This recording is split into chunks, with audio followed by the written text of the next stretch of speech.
Hello दोस्तों, स्वागत है आपका हमारे यूट्यूब चैनल स्टडी डायलॉग्स में। इस वीडियो में हम 8 MCQs को डिस्कस करेंगे जो कि एग्ज़ाम के लिए बहुत ज़्यादा इंपॉर्टेंट है और एग्ज़ाम में आने की पूरी संभावना है। और इस तरीके से डिटेल में एक्सप्लेन करेंगे कि आपके लगभग 50 MCQ कवर हो जाएंगे। इसलिए इस वीडियो को एंड तक ज़रूर देखें और चैनल को सब्सक्राइब ज़रूर करें। चलो देखते हैं पहला क्वेश्चन क्या है।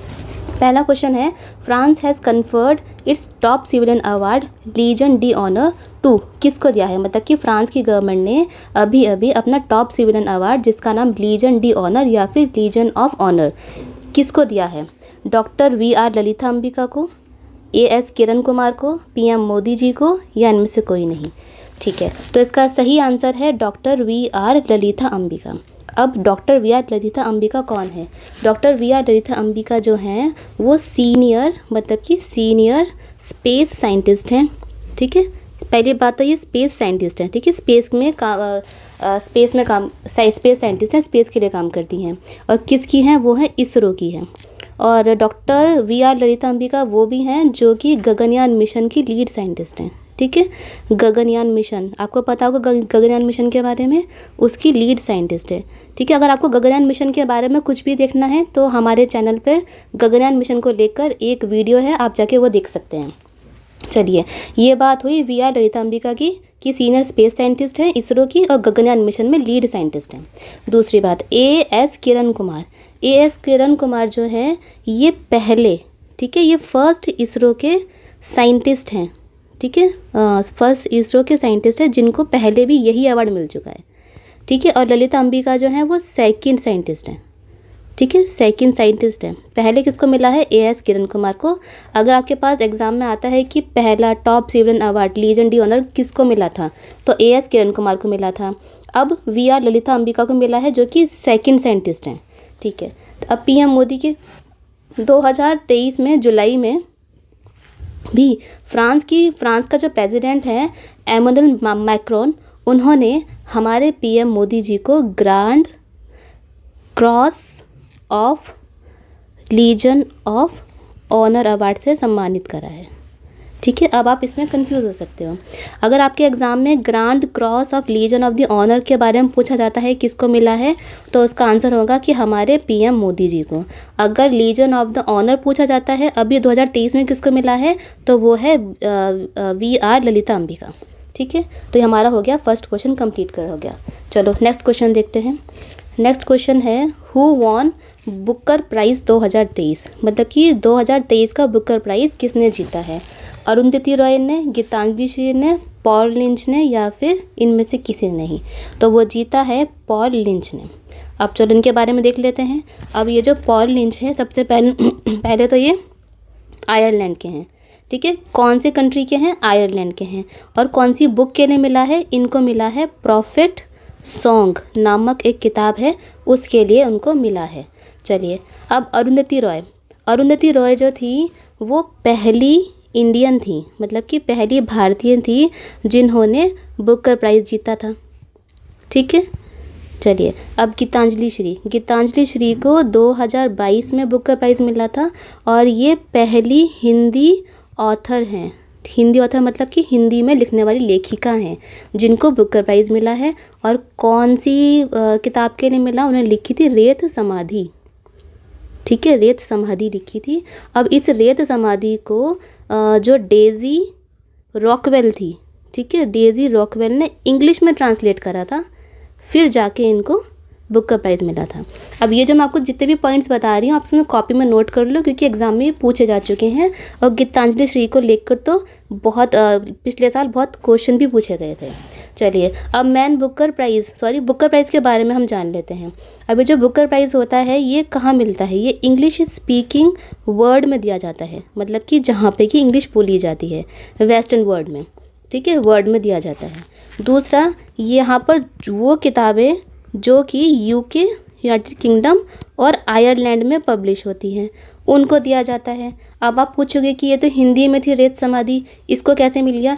इसको इसलिए मिल गया क्योंकि ऐसी किताबें जैसे कोई हिंदी में है, चाइनीज़ में, किसी भी लैंग्वेज में है, उनको अगर इंग्लिश में ट्रांसलेट कर दिया जाता है, इंग्लिश में ट्रांसलेट करके पब्लिश कहाँ कर दोगे? UK और आयरलैंड में, तो उनको भी बुकर प्राइज़ मिलता है। चलिए, अब नेक्स्ट हम देख लेते हैं। अब ये जो किताबें होती हैं बुक का प्राइज़ में जो भी नॉमिनेट होती हैं वो फिक्शन आधारित होती हैं, मतलब काल्पनिक होती हैं, उनकी जो कहानियाँ हैं वो सच्ची नहीं होती हैं। ठीक है, तो हमने यहाँ पे बुक का प्राइज़ के बारे में जान लिया, अरुंधति रॉय के बारे में, गीतांजलि श्री के बारे में, और जो लेटेस्ट मिला है पॉल लिंच को उसके बारे में जान लिया। चलो नेक्स्ट देखते हैं क्वेश्चन। नेक्स्ट क्वेश्चन है which of the following statement is correct regarding the APEC. ठीक है, अब अपेक की फुल फॉर्म क्या है? अपेक है एशिया पैसिफिक इकोनॉमिक कॉपरेशन। ठीक है, अब हमें इसमें से करेक्ट स्टेटमेंट ढूंढनी है। ठीक है, India is not a member of APEC, it is the forum of 12 member economies, it is made for the protection of environment and climate change impacts. तो करेक्ट स्टेटमेंट है ये वाली ए, कि इंडिया इसका मेंबर नहीं है। बिल्कुल सही बात, India Asia Pacific economic corporation का मेंबर नहीं है। अब इसमें 12 मेंबर नहीं है, इसमें 21 मेंबर है, मतलब कि इसमें 21 कंट्री है। अब ये जो अपेक फोरम बनाया गया है ये एनवायरनमेंट के प्रोटेक्शन के लिए नहीं बनाया गया है, बल्कि ये प्रमोट करता है कि हमारी जो 21 कंट्रीज़ हैं उसमें फ्री ट्रेड को प्रमोट करता है। साथ में वो कहता है कि हमें इकोनॉमिक इंटीग्रेशन भी करना चाहिए। अब ये जो अपेक है ये 1989 में एस्टेब्लिश हुआ था। चलिए, हमने बहुत सारे चीज़ देख लिया अपेक के बारे में कि उसमें 21 कंट्रीज़ हैं, इंडिया इसका मेंबर नहीं है। ये मोस्ट इम्पॉर्टेंट आपकी स्टेटमेंट है, जो एग्जाम में पूछी ही जाएगी। ठीक है, 21 मेंबर हैं, साथ में यहाँ पर फ्री ट्रेड के लिए है, एनवायरनमेंट के लिए नहीं है, और 1989 में इसको बनाया गया था। चलिए नेक्स्ट क्वेश्चन देखते हैं। विच of the following statement is incorrect about the प्रचंड हेलीकॉप्टर। यहाँ पे प्रचंड हेलीकॉप्टर के बारे में इनकरेक्ट स्टेटमेंट पूछी है। ठीक है, it is a light combating helicopter indigenously designed by the HAL, मतलब कि Hindustan aeronautic limited, operated in only desert, या नन ऑफ द अबव। तो यहाँ पे इनकरेक्ट स्टेटमेंट है सी, कि ये ओनली डेजर्ट में नहीं होता है। ठीक है, ओनली नहीं होता है बल्कि डेजर्ट एंड टेरेंस में, मतलब कि सरफेस पे भी ये ऑपरेट कर सकते हैं इसको। It is a light combating helicopter, बिल्कुल सही है। It is designed indigenously bye the HAL, बिल्कुल सही है। इंडिजीनियसली मतलब क्या है कि अपने ही घर में, अपने ही देश में बनाया गया है ये। ठीक है, प्रचंड हेलीकॉप्टर है, न्यूज़ में बहुत ज़्यादा है, एग्जाम में ज़रूर पूछ सकते हैं। ठीक है, अब ये जो प्रचंड हेलीकॉप्टर है ये वर्ल्ड का पहला हेलीकॉप्टर है जो कि 5,000 मीटर ऊंचाई पर जाकर अपनी उड़ान भर सकता है। ठीक है, ये पहला हेलीकॉप्टर है। साथ में इसकी एक खासियत ये भी है कि ये अपने साथ एयर टू एयर और air to ground, air to हवा से हवा में और हवा से ज़मीन पे की वाली जो मिसाइल्स हैं अपने साथ लेकर उड़ान भर सकता है इनकी। ठीक है, अब ये जो हेलीकॉप्टर है इसको हमारी इंडियन आर्मी, ठीक है, हमारी इंडियन आर्मी और इंडियन एयरफोर्स दोनों ही अपने पास रखेंगी, क्योंकि डेजर्ट में भी काम करता है, सरफेस पे भी काम करता है, साथ में हवा में भी काम करता है। तो ये मैंने आपको प्रचंड हेलीकॉप्टर के बारे में बता दिया जो ऐसे पॉइंट्स हैं जो कि एग्जाम में क्वेश्चन बन के आ सकते हैं। चलिए नेक्स्ट क्वेश्चन देखते हैं। नेक्स्ट क्वेश्चन है which of the following states have special category status. कौन कौन से स्पेशल कैटेगरी स्टेटस वाले स्टेट्स हैं? ठीक है, इनमें है मिज़ोरम, सिक्किम, त्रिपुरा, हिमाचल प्रदेश, उत्तराखंड, तेलंगाना, और तेलंगाना, आंध्र प्रदेश, उत्तराखंड, नागालैंड, असम, हिमाचल प्रदेश या तमिलनाडु। देखिए, इसमें से सही आंसर हमारा है ए। इसमें केरला नहीं है, इसलिए ये ऑप्शन हमारा गलत हो गया। और यहाँ पर आंध्र प्रदेश नहीं है तो ऑप्शन सी गलत हो गया। तमिलनाडु नहीं है तो ऑप्शन डी गलत हो गया। ठीक है, अभी आपने देखा होगा न्यूज़ में बिहार जो है, ठीक है, बिहार गवर्नमेंट ने अपने लिए अपने बिहार के लिए स्पेशल कैटेगरी स्टेटस की डिमांड करी है। ये पहली बार नहीं करी है, वो पहले से ही होती हुई आ रही है। ठीक है, अब फिलहाल देखिए तो हमारे देश में 11 ऐसे राज्य हैं जिनको स्पेशल कैटेगरी स्टेटस दिया गया है। अब वो राज्य में अगर हम आसानी से याद करें तो पूरे के पूरे तो नॉर्थ ईस्ट वाले हैं, नॉर्थ ईस्ट के सारे की सारे ही हैं। ठीक है, और अब स्पेशल कैटेगरी स्टेटस किनको दिया जाता है तो वो 5 क्राइटेरिया पे होता है। पहला क्राइटेरिया हो गया कि ऐसा स्टेट जो कि इंटरनेशनल बाउंड्री को टच कर रहा हो। ठीक है, दूसरा जहाँ पर की डेंसिटी जो है वो लो डेंसिटी हो, साथ में ट्राइबल की पॉपुलेशन बहुत ज़्यादा हो। ठीक है, हिली टेरेन हो, हिली टेरेन हो और ऊबड़ खाबड़ ज़मीन हो जहाँ पे कि जाना मुश्किल हो, ठीक है, और जोग्राफिकल और सोशो इकोनॉमिकल डिसएडवांटेज हो, और इकोनॉमिकल बैकवर्डनेस हो, मतलब कि गरीबी बहुत ज़्यादा वहाँ पे परसिस्ट करती हो, ठीक है। ये तो बात हुई स्पेशल कैटेगरी स्टेटस की बात हो गई। अगर आपको स्पेशल कैटेगरी स्टेटस के बारे में और जानना है तो हमारे चैनल पर स्पेशल कैटेगरी स्टेटस के लिए एक वीडियो बनाई गई है जो कि बहुत ज़्यादा इंपॉर्टेंट है, आप उसको देखिए और आपके पूरे डाउट क्लियर हो जाएंगे। और साथ में हमने ये भी बता रखा है कि संविधान में कहाँ कहाँ पर स्पेशल कैटेगरी स्टेटस के बारे में बता रखा है। अगर आप इसको देखेंगे तो आपका कोई भी क्वेश्चन गलत नहीं होगा, साथ में आपकी तैयारी अच्छी तरीके से हो जाएगी। इसलिए चैनल पर जाइए और हमारी वीडियो को देखिए। चलो नेक्स्ट क्वेश्चन देखते हैं। क्वेश्चन नंबर है 6। Recently Surya Kiran military exercise conducted Visakhapatnam, Andhra Pradesh, Pithoragarh, Uttarakhand, Jaisalmer, Rajasthan and none of the above. तो अभी जो सूर्य किरण मिलिट्री एक्सरसाइज हुई है वो पिथौरागढ़ उत्तराखंड में हुई है। अभी सूर्य किरण एक्सरसाइज किस किस के बीच में होती है? वो होती है इंडिया और नेपाल के बीच में। चलो ये बात तो होगी, सूर्य किरण की बात होगी। और अभी आपको याद होगा कि मित्र शक्ति, ठीक है, मित्र शक्ति मिलिट्री एक्सरसाइज 2023 हुई थी, वो हुई है पुणे में, ठीक है, पुणे में हुई। और किस किस के बीच में होती है? वो होती है श्रीलंका और इंडिया के बीच में होती है। ये मित्र शक्ति होगी, सूर्य किरण होगी। और नेक्स्ट अगर हम देखें हैंड इन हैंड, ठीक है, हैंड इन हैंड देखें तो ये इंडिया और चाइना के साथ होती है।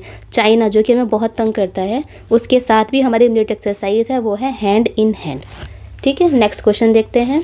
नेक्स्ट क्वेश्चन है which of the following womens are included in BBC 100 most influential women list 2023, ठीक है। Actress Dia Mirza, cricketer Harmanpreet Kaur, photographer Aarti Kumar Rao, all of the above.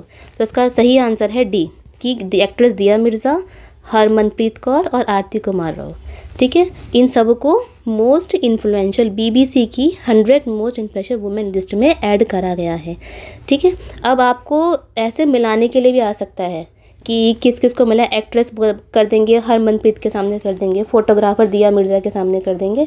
तो अगर आपको ये भी याद करना पड़ेगा कि दिया मिर्ज़ा एक्ट्रेस है, हरमनप्रीत कौर क्रिकेटर है और आरती कुमार राव फोटोग्राफर है, ठीक है। तो आप याद कर लेना, ये वाला क्वेश्चन बहुत इंपॉर्टेंट है। अब ये हमारे 4 इंडियंस को मिला है, 3 तो हमने ये बता दी, और चौथी है जो तिब्बतन बुद्धिस्ट नन, ठीक है, जट सुनमा तेंजिन पॉल्मो, किनको मिला है? 3 तो हमने यहाँ बता दी, चौथी हमने यहाँ बता दी। तो ठीक है, हमारा क्वेश्चन हो गया, इंपॉर्टेंट क्वेश्चन है क्योंकि ऐसी लिस्ट जहाँ पर कि इंडियन वुमेंस को ऐड करा जाता है वो हमारे लिए मोस्ट इंपॉर्टेंट क्वेश्चन बन जाता है। चलिए, अगर आपको MCQ से पढ़ाई करनी है तो हमारे चैनल पर MCQs अवेलेबल हैं, पॉलिटी के MCQs अवेलेबल हैं, और ये 8 MCQ तो अवेलेबल हैं ही, आपको पता है। साथ में ट्रिक्स भी अवेलेबल हैं, मंथली मैगजीन आपके लिए अवेलेबल है करंट अफेयर्स की। और अगर आपको बिहार के मेंस की तैयारी कर रहे हैं तो हम मेंस के बारे में आपको समझाते हैं, जहाँ पे आंसर राइटिंग के बारे में आपको बताया जाता है, इंपॉर्टेंट टॉपिक्स को समझाया जाता है। चलिए, इसलिए चैनल पे जाइए, विजिट करिए और फ़ायदा उठाइए। नेक्स्ट क्वेश्चन पे चलते हैं। नेक्स्ट एंड लास्ट क्वेश्चन वो है recently outbreak of H9N2 cases and respiratory illness children is reported in which country? Sudan, Russia, China या साउथ कोरिया? तो इसका सही आंसर है चाइना। वही चाइना जहाँ पर कि कोविड-19 फैला था, आप सबको याद होगा। अब वहाँ पर H9N2 के केसेस आ रहे हैं, ठीक है। ये बहुत चिंताजनक बात है कि इसके अब यहाँ पर बच्चों में फैला जा रहा है। अब H9N2 के बारे में समझ लेते हैं। सबसे पहले ये जो है ये एवियन इन्फ्लुएंज़ा है, ठीक है, एवियन इन्फ्लुएंज़ा, या फिर इसको कॉमन भाषा में बोलें तो ये बर्ड फ्लू है, मतलब कि पक्षियों से होने वाली बीमारी है बर्ड फ्लू। दूसरा ये वायरल इन्फेक्शन है, मतलब कि ये वायरस से होता है, जैसे कि कोरोना होता था। लेकिन इसमें एक अच्छी बात ये है कि ये आदमियों से, मतलब कि ह्यूमन टू ह्यूमन फैलता तो है लेकिन कम रेट पे फैलता है, इतनी जल्दी ये नहीं फैलता है, जो ज़्यादा घबराने वाली बात इसमें नहीं होती है। साथ में इसमें जो फैटिलिटी रेट है, मतलब मरने की दर है, वो लो है, ठीक है। उसकी दर क्या है? ये लो है। तो डायरेक्ट कांटेक्ट से फैलता है, अगर क्वेश्चन में आ जाए direct contact human to human फैलता है लेकिन कम फैलता है। लेकिन डायरेक्ट कांटेक्ट अगर होगा तो किसी पक्षी है ये, ठीक है, इससे अगर कोई इंसान डायरेक्ट कांटेक्ट में आता है तो उससे उसको फैल जाएगा ये, ठीक है। अब साथ में यहाँ पर अगर कोई पक्षी पानी पी रहा है, ठीक है, और जब वो पॉटी कर रहा है तो सरफेस में, मिट्टी में, तो उसके वायरस यहाँ पे चला जाएगा। अगर ये पानी पिएगा, इसका मतलब हम ऐसा बोल सकते हैं कि वायरस कैन बी परसिस्ट। हमें वायरस कहाँ मिलता है? वाटर में मिलता है, मतलब कि पानी में मिलता है, और साथ में सरफेस पे मिलता है, वायरस वहाँ पे होता है। अगर कोई पॉन्ड है, कोई पक्षी को H9N2 वायरस हो रखा है और वो पानी पीना आया है, तो इस पानी में वायरस हो जाएगा। दूसरा, उस पक्षी ने कहीं पे पॉटी करी तो इस सरफेस पे वायरस हो जाएगा। तो यहाँ भी वायरस हुआ, वहाँ भी वायरस हुआ। अब आपको पता होगा, छोटे छोटे बच्चे होते हैं, वो पानी में भी खेलते हैं और पार्क में जाके मिट्टी में भी खेलते हैं। इसलिए ये जो बीमारी है H9N2 वायरस जो है, चाइना में भी बच्चों को बहुत ज़्यादा हो रहा है। ठीक है, तो आपने समझ लिया, H9N2 के बारे में समझ लिया कि वायरल डिसीज़ है, पक्षियों से फैलता है, इसको कॉमनली बर्ड फ्लू बोला जाता है। ठीक है, आदमी से आदमी, मतलब कि मैन टू मैन जो इसका इन्फेक्शन है वो ज़्यादा नहीं फैल रहा, और ये फैटल नहीं है, मतलब मृत्यु दर तो है लेकिन कम है। चलो, अब ये पक्षियों से फैल रहा है, वाटर में भी फैल रहा है, साथ में सरफेस में भी फैल रहा है। चलिए, ये थे हमारे 8 क्वेश्चन। अगर आपको कोई भी डाउट है इन 8 क्वेश्चन में तो हमें कमेंट सेक्शन में ज़रूर बताइए, और ये बताइए कि आपको हमारी वीडियो कैसी लगी है। वीडियो को लाइक करिए, शेयर करिए और हमारे चैनल को सब्सक्राइब करिए। मिलते हैं अगली वीडियो में, तब तक के लिए हैप्पी लर्निंग।